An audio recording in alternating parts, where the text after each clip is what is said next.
পুকুর তাড়ানো পীর কি পুকুর তাড়ানো পীর। এক গৃহবধূ বাড়িতে তার পীর সাহেব মেহমান হয়ে বেড়াতে এলেন। যাওয়ার সময় হলেই দস্তরখানে বসে তিনি ভাবতে লাগলেন কিভাবে মুরিদের সংখ্যা বাড়ানো যায়। মুরিদের সংখ্যা বৃদ্ধি হলে মুনাফা বেশি, অর্থাৎ বেশি আয় রোজগার হবে। হঠাৎ করে সেই পীর সাহেব একটা লাঠি নিয়ে ছুটতে লাগলেন। একবার এদিকে ছুটে যান, একবার ওই দিকে ছুটে যান।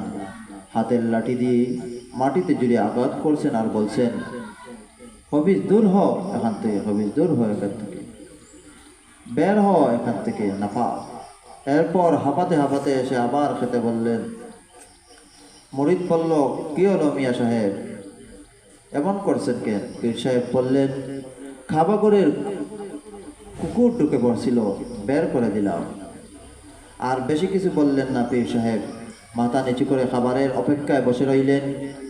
মুরিদ ভাবল, পীর সাহেব বেশ কামেল হয়ে মনে হচ্ছে, পরীক্ষা করার দরকার। গৃহবধূটি ছিল খুব বুদ্ধিমতী। এবার সে পীর সাহেবকে পরীক্ষা শুরু করলো। গৃহবধূ পীর সাহেবের সামনে ভাত এনে রাখলো। পীর সাহেব ভাতের প্লেট সামনে নিয়ে বসে রাখলেন। ভাত মুখে নিচ্ছেন না, হাত গুটিয়ে চুপচাপ বসে রইলেন তিনি। অনেকক্ষণ এইভাবে কেটে যাওয়ার পর গৃহবধূটি এসে বলল, মিয়া সাহেব ভাত খাচ্ছেন না কেন? পীর সাহেব বললেন, তরকারি দিচ্ছেন না যে, তরকারি ছাড়া কি ভাত খাওয়া যায়? এবার মুরিদ বলল, মিয়া সাহেব অত দূরে কাবা শরীফে কুকুর ঢুকছে দেখতে পেলেন, আর সামনে প্লেটে ভাতের ডাকনা তরকারি দেখতে পাচ্ছেন না। পীর সাহেব মুরিদের কৌশল বুঝতে পারলেন।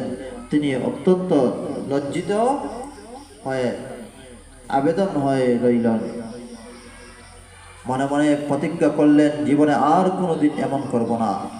আমরা এটা থেকে উপদেশ নেই, বন্ডামি সর্বদাই পরিত্যাজ্য। বন্ডামির ফল কখনো ভালো হয় না, এক সময় এর ফলে লজ্জিত অপদার্থ হতে হয়। বুঝিয়েছি?